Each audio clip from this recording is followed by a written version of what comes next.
Good morning everyone, কেমন আছো সবাই? আশা করব সবাই অনেক ভালো আছো, অনেক সুস্থ আছো। চলে এলাম নতুন আরও একটা ঝকঝকে তকতকে ব্লগ নিয়ে। আশা করছি আজকে ব্লগটা তোমাদের বেশ ভালোই লাগবে। আমি যতগুলো ব্লগ আজ পর্যন্ত আমি করেছি তার মধ্যে তোমরা সবচেয়ে বেশি পছন্দ করো আমার ক্লিনিং, ডাস্টিং এইসব ভিডিওগুলো। আজকেও ঠিক এরকম একটা ভিডিও তোমাদের সঙ্গে শেয়ার করতে চলেছি, বলতে পারো মর্নিং ক্লিনিং একটা ভিডিও। হ্যাঁ, তার সঙ্গে অবশ্যই কুকিং থাকবে। আর তোমাদের আমি এটাও শেয়ার করব যে আমি কি করে খুব টাইমের মধ্যে রান্নাটা এবং ডাস্টিং ক্লিনিং একসঙ্গে আমি করতে পারি, সেটাই তোমাদের সঙ্গে আজকে শেয়ার করব। আদিও স্কুলে বেরিয়ে গেছে, অনেকটা আর্লি ফিরে আসবে। আজকে 12টা থেকে 12:30টার মধ্যে ওরা ঢুকবে। আদারওয়াইজ এমন দিন কিন্তু 1:30টা থেকে পরে 2টোর সময় ওরা ঘরে ঢুকে, বা 2টোও হয়ে যায় এক একদিন। তো আজকে যেহেতু তাড়াতাড়ি ওরা ঘরে ঢুকবে, তো আমার কাজের মানে কি বলবো, তাড়নাটাও বেশি বলতে পারো। খুব তাড়াতাড়ি কাজ করে নেওয়ার চেষ্টা করবো। ওরা বাড়িতে এলে ডাস্টিং, ক্লিনিং এই সমস্ত কিছু আমি একদমই করতে পারি না, বা বাড়িতে থাকলে এই সমস্ত কাজ করতে যথেষ্ট অসুবিধা হয়। ওরা বেরিয়ে যাওয়ার পরে আমি গিয়েছিলাম বাজারে। বাজার থেকে ফেরার পরে আগে বিছানাটা ভালো করে আমি ক্লিন করে নিলাম, যেটা প্রত্যেকটা বাড়িতে হয় আর কি। ফার্স্ট একদম মানে বিছানা পরিষ্কার করা থেকে ডাস্টিং, ক্লিনিং, পরিষ্কার পরিচ্ছন্নতা শুরু হয়। বিছানাটা ক্লিন করে নেওয়ার পরেই আমি কিন্তু বেডসাইড টেবিলটা প্রত্যেক দিন আমি মুছে দিতে একদমই ভুলি না। কিছু কিছু ভাইটাল জিনিস যেগুলো আমাকে প্রতিদিন ক্লিন করতে হয়, যেহেতু তোমরা প্রত্যেক দিন আমাদের ভিডিও ফলো করো, যে প্রচুর ধুলোবালি আমাদের বাড়িতে পড়ে। মানে এত ধুলো কোত্থেকে যে আসে, কিভাবে আসে মানে বলার বাইরে। একদিন যদি ক্লিনিং না করি, পরের দিন মনে হবে ঘরে কেউ থাকেই না, এরকম একটা ব্যাপার। এই ঘরে বেডরুমটা ভালো করে ক্লিন করে নেওয়ার পর চলে গেছি ওই ঘরে বেডটা ভালো করে ক্লিন করে দিয়েছি, মিররগুলো ক্লিন করে দিয়েছি, আমাদের প্রিন্টারটা আছে সেটাও ভালো করে ক্লিন করে দিয়ে চলে এসেছি আবার ঘরটা ঝাড় দিতে। তো ওই ঘরটা ক্লিন করা তোমাদের সঙ্গে দেখাইনি, তাহলে ভিডিওটা অনেক বেশি বড় হয়ে যাবে। এবং সবচেয়ে বড় কথা যে অনেক তাড়াহুড়োর মধ্যে দিয়ে রয়েছি, বা বলতে পারো খুব তাড়াহুড়ো করে কাজকর্মগুলো কমপ্লিট করার চেষ্টা করছি, যেহেতু আদিওম চলে আসবে সেই কারণে। আর ওরা আসার আগে চেষ্টা করব মোটামুটি ভিডিওটা কমপ্লিট করে রাখার জন্য, জানিয়ে হবে না হয়তো, তো চেষ্টা করব। সেই কারণে খুব তাড়াহুড়ো করে কাজকর্মগুলো করছি। এ ঘর ও ঘর সমস্ত ঘর কিন্তু আমার ভালো করে আমার ক্লিন করা হয়ে গেছে, করে নিয়ে এবার ঝাড় তো দেওয়া হয়ে গেল সমস্ত ঘর। একটু পরে হাউস হেল্পার মাসে আসবে, এসে ঘর মুছে দেবে। তার আগে অবশ্যই আরও একবার ঘর ঝাড় দেওয়া হবে। মাইক্রোওভেনের উপরে যে কভারটা আছে, আজকে ভাবলাম এই কভারটা চেঞ্জ করে দেওয়া যাক। এর নিচে আমি একটা পেপার পেতে রাখি, যে কোনো কভারের নিচে একটা পেপার যদি পেতে রাখা যায়, বা প্লাস্টিক যদি পেতে রাখা যায়, তো সেক্ষেত্রে কিন্তু ধুলোবালিটা ডাইরেক্ট সেই মেশিনটার উপরে বা যা কিছু হোক না কেন তার উপরে গিয়ে কিন্তু পড়ে না। তো সেটাই ছিল, কিন্তু লাস্ট আগের দিন আদিও উপর থেকে কভারটা কখন খুলে নিয়ে ফেলে দিয়েছে, আমাকে আবার কভার দিতে হয়েছিল। সে কারণে পেপারটা দেওয়া থাকে না। আদারওয়াইজ চেষ্টা করি একটা করে পেপার দিয়ে রাখার জন্য, ধুলোটা একটু হলেও তাহলে আমার মনে হয় কম হয়।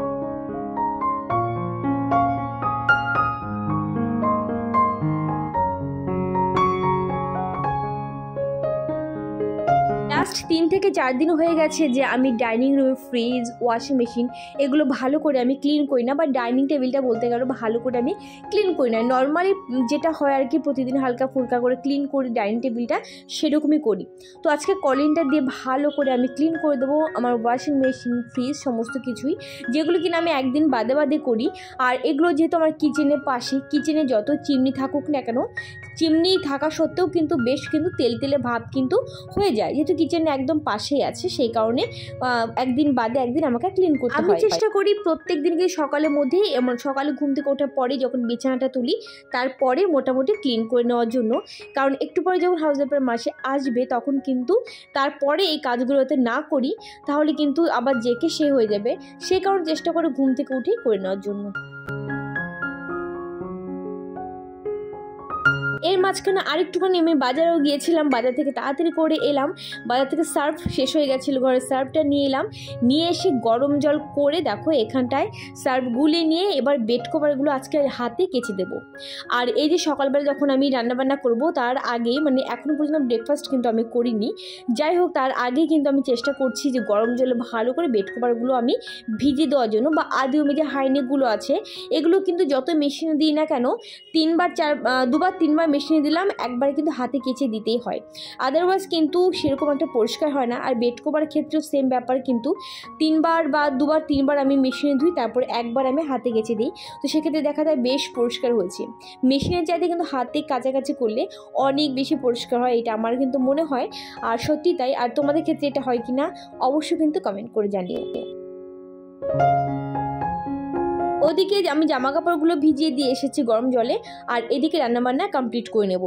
একসঙ্গে ডাস্টিং, ক্লিনিং আর এদিকে কুকিং সব কিছু কিন্তু আমি করার চেষ্টা করি।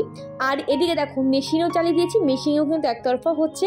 ওদিকে আমি ভিজিয়েও দিয়েছি জামা কাপড়, প্রচুর জামা কাপড় আজকে ধোয়া হবে। শীতের দিনে একটু বেশি পরিমাণে, একটু নয় বেশ পরিমাণে কিন্তু জামা কাপড় মানুষের হয়, আর সে কারণে ধোয়া কাচার পরিমাণটাও কিন্তু শীতের দিনে যথেষ্ট পরিমাণে বেশি থাকে। ওদিকে বললাম জামা কাপড় আমি ভিজিয়ে দিয়েছি, এদিকে মেশিন চালিয়ে দিয়েছি। আর এখানটা এসে কিন্তু আমি আলু কেটে নিয়েছি অলরেডি। তো আলুটা কিন্তু আমি বেশি করে কেটে নিয়েছি। আমি আজকে যা রান্না করব সব কিছুতে মোটামুটি আলুই লাগবে, তো আলুর পরিমাণটা একবারে বেশি করে আমি বুদ্ধি করে কেটে নিয়েছি। করব পনির তরকারি, করব সয়াবিনে একটা তরকারি, আর তার সঙ্গে করব হচ্ছে একটা পালং শাকের তরকারি। তো সব কিছুতে মোটামুটি আমার লাগবে কিন্তু আলু, সেই কারণে আলুর পরিমাণটা একবার বুদ্ধি করে কিন্তু করে নিয়েছি। বিয়ের পর না এই ব্যাপারটা একদমই বুঝতামই না, যতগুলো তরকারি করতাম ততবার আলু কাটতাম, ততবার সবজি কাটতাম, একবার যে করতে হয় ব্যাপারটা মাথায় আসতো না। আর এখনই করতে করতে 13টা বছর ধরে একটা আলাদা এক্সপিরিয়েন্স হয়ে গেছে, এখন এই ভুলটা হয়ই না। তো যাই হোক, এখানে পনির তরকারিটা বসিয়ে দিলাম। অল্প একটুখানি ছিল পনির, ফ্রিজের মধ্যে 150 গ্রাম মতো ছিল। পনির তরকারি করব। আর এখানে পনির তরকারি করতে করতে এক পাশে কিন্তু আমার সয়াবিন সেদ্ধটা কিন্তু মোটামুটি আমার হয়ে গেছে, মানে হয়েই গেছে। আমি ঢেকে রেখে দিয়েছিলাম, সে কারণে কিন্তু সয়াবিনটা একদম ফুলে একদম ডগমগ হয়ে গেছে। দেখো কতটা পরিমাণে ফুলে গেছে। তো এটাই করবে তোমরা, সয়াবিন সেদ্ধ করে নিয়ে তারপর আবার 10 মিনিটের জন্য ভালো করে ঢেকে রেখে দেবে। দেখবে সয়াবিনটা অনেকটা ফুলে গেছে, অনেক সফট হয়, খেতে কিন্তু অনেক বেশি ভালো লাগে। সয়াবিনটা আমার সেদ্ধ করা হয়ে গেছে, আলু তো কাটাই আছে। আর এখানটা কিন্তু পনির তরকারিটা আমার খুব তাড়াতাড়ি কিন্তু হয়ে গেল। এবার পনির তরকারিটি নামিয়ে দেওয়ার পরপরই কিন্তু আমি সয়াবিন তরকারিটা বসিয়ে দেবো। এদিকে আদিও ফেরার পরে কিন্তু এই পনির তরকারি দিয়ে ওদেরকে খেতে দিতে পারবো, যেহেতু আমি খুব তাড়াহুড়োর মধ্যে আছি সেই কারণেই বললাম। আর ভাতও কিন্তু আমার অলরেডি হয়ে গেছে। তো এখানটা দেখো যেহেতু আলুটা আমি কেটে রেখেছিলাম, তো সয়াবিন তরকারিটাও কিন্তু করে দেবো। আজকে সয়াবিন তরকারির মধ্যে দেবো একটু গোলমরিচের গুঁড়ো, যেটা কিনা প্রায় দিনে দিতে আমি ভুলে যাই। আর গোলমরিচের গুঁড়ো কিন্তু দিলে সয়াবিন তরকারি কিন্তু খেতে অনেক বেশি ভালো লাগে। তোমরা যদি কেউ না ট্রাই করে থাকো অবশ্যই একদিন ট্রাই করে দেখতে পারো, গোলমরিচের গুঁড়ো দিয়ে করবে, দেখবে অনেক ভালো লাগে খেতে।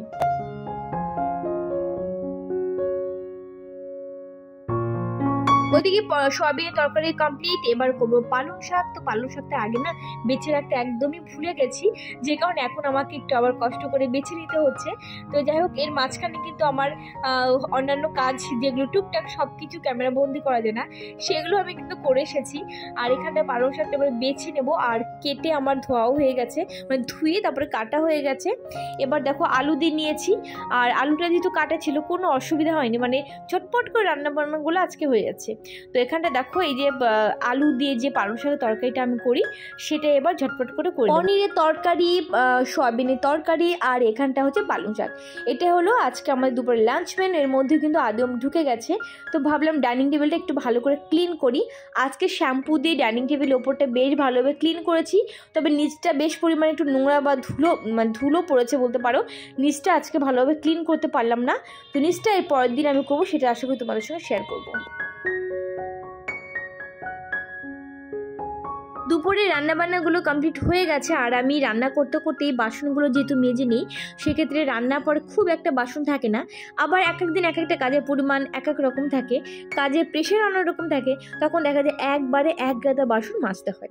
তো যাই হোক, আজকে রান্না করতে করতে আমার অনেক বাসন মাজা হয়ে গেছে। লাস্টে এই যে আমি যে শাকের তরকারিটা করলাম, তো সেটার জন্য একটা এই যে কড়াই ছিল, একটা খুন্তি ছিল, ব্যাস সেগুলো মেজে এবার আমি রেখে দেবো। আর এখানে দেখেছি রান্না করতে করতে বেশ আমি কিন্তু বাসন আমি মেজে নিয়েছি, সেগুলো কিন্তু এখানটা জমা হয়ে গেছে। এবার আমি গ্যাস ওভেনটা ভালো করে মুছে নেবো। আর গ্যাস ওভেনটাও কিন্তু রান্না করতে করতে আমার মোছা হয়ে গেছে, সেই কারণে খুব একটা নোংরা কিন্তু নেই। তো গ্যাস ওভেনটা আবার ভালো করে মুছিয়ে নিয়ে সেলফ ভালো করে মুছে নেব, নিয়ে তারপর ধোয়া কাচা করতে যাব। আমার ব্লগ দেখো এবং তোমরা বলেছো তোমাদের নামগুলো নিতে, এর আগের ব্লগে নেওয়ার কথা ছিল বাট আমি ভুলে গেছি কোনোভাবে। তো আমার ব্লগ দেখো সঞ্জিদা, সঙ্গীতা, পূজা, পায়েল, ঈশিতা, তো তোমরা সবাই নাম নিতে বলেছিল। আর হ্যাঁ, খুশি দাস, তো তোমাদের সবার নাম নিয়ে নিয়েছি। তো তোমরা সবাই অনেক ভালো থেকো, অনেক হ্যাপি থেকো।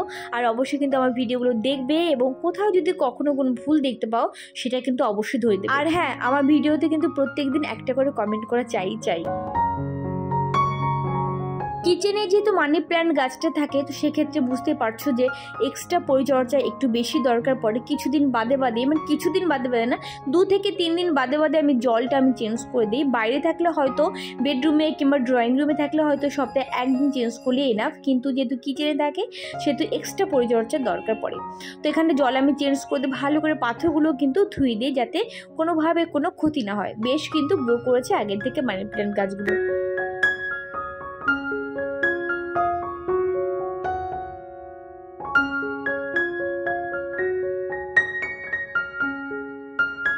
আদিওময়ের মাঝখানে স্কুল থেকে চলে এসেছে, তো এদিকে আমার জামা কাপড়গুলো কিন্তু যেগুলো মেশিনে দিয়েছিলাম সমস্তটা ধোয়া হয়ে গেছে। এবার এগুলো আমি মেলে দেবো, মেলে দিয়ে এসে আদিওমকে খেতে দেবো। আর হ্যাঁ, সকালবেলা ঘুম থেকে উঠে কিন্তু আমি অলরেডি আরও বেশ কতগুলো জামা কাপড় আমি কিন্তু হাতে ধুয়ে দিয়েছিলাম, যেগুলো তোমাদের সঙ্গে শেয়ারই করিনি। একদম হোয়াইট কালার আমার হাজব্যান্ডের অফিসের শার্ট রয়েছে, তো সেগুলো না ধুলে হতোই না, সেগুলো ঘুম থেকে উঠে আজকে আমি ধুয়ে দিয়েছিলাম। অলরেডি কিন্তু এগুলো শুকিয়েও গেছে, তো এগুলো সরিয়ে নেব, কারণ জানলা ফাঁকা করতে হবে। তারপরে যে জামা কাপড়গুলো মেশিন থেকে বের করলাম সেগুলো আবার আমি শুকোতে দেবো। সেগুলো শুকোতে দেওয়ার পর তারপরে আমি যেগুলো হাতে ধোয়া কাচা করবো সেগুলো আবার মেশিনে স্পিন করে নেব, স্পিন করে নিয়ে আবার সেগুলো মেলে দেবো। তো অবশ্যই এখন স্নান করতে যাব, স্নান করতে যাওয়ার আগে তার বেসিনটা ভালো করে ক্লিন করব। বেসিনটা ক্লিন করে নেওয়ার পরে কিন্তু এক গাদা জামা কাপড় আজকে যেগুলো ভিজিয়েছি সেগুলো আমাকে ক্লিন করতে হবে, বেড কভারগুলো ক্লিন করতে হবে। আর হ্যাঁ, অবশ্যই কমেন্ট করে জানিও যে তোমরা মেশিনে ধোয়াটা বেশি পছন্দ করো নাকি হাতে ধোয়াটা পছন্দ করো। আমরা যতই মেশিনে ধুই না কেন, মেশিনে কাছাকাছি করি না কেন, হয়তো না অনেকটাই আমাদের হেল্প হয়, কিন্তু একটা জিনিস খেয়াল করে দেখো, হাতে ধুলে সময় একটু বেশি লাগে। তার সময় বেশি না লাগলেও সময় মেশিনে বেশি লাগে, কিন্তু তার সত্ত্বেও দেখবে যে হাতে ধুলে অনেক বেশি পরিষ্কার হয়, অনেক স্যাটিসফ্যাকশন পাওয়া যায়। এটা কিন্তু আমার ক্ষেত্রে হয়। টাইমের অভাবে কিন্তু আমরা মেশিনে ধোয়া কাচা করি, কিন্তু নিজে হাতে ধোয়া কাচা করলে আমার বেশি মনে হয় অনেক বেশি পরিষ্কার হয়। তোমরা কিন্তু অবশ্যই কমেন্ট করে জানিও যে তোমরা কিসে বেশি খুব তোমাদের ভালো লাগে, মেশিনে ধোয়া কাচা করতে নাকি এই হাতে ধোয়া কাচা করতে। বেসিনটা ক্লিন করা হয়ে গেছে, এবার চলে এসেছে এই যে আমি বাথরুমের ড্রেসটাও চেঞ্জ করে নিয়েছি, কারণ আমি কুর্তি পরে ধোয়া কাচা করতে পারতাম না, অসুবিধে হচ্ছিল, তাই উপরে একটা টপ পরে নিয়েছি। তো এইগুলো এবার হাতে ধোয়া কাচা করে নিয়ে একটু পরে আবার আমি মেশিনে স্পিন করতে দেবো, কারণ এত জিনিস না আমার ব্যালকানিতে মেললে বা জানালাতে মেলে নিচে জল গড়িয়ে পড়বে, সেক্ষেত্রে সেটা তো একদম ঠিক হবে না। সেই কারণে হাতে ভালো করে ধুয়ে নিয়ে তারপরে মেশিনে স্পিন করতে দেবো। আজকে ব্লগ আমি এই পর্যন্ত রেখে দেবো, দেখা হবে নতুন আরও একটা ব্লগের সাথে। ততক্ষণের জন্য তোমরা সবাই অনেক ভালো থেকো, অনেক হ্যাপি থেকো। আর অবশ্যই হ্যাঁ, আজকে মর্নিং ক্লিনিং এই ভিডিওটা কেমন লাগলো তোমরা কিন্তু অবশ্যই কমেন্ট করে জানাতে ভুলো না। তো চলো আজকের মতো তাহলে সবাইকে টাটা।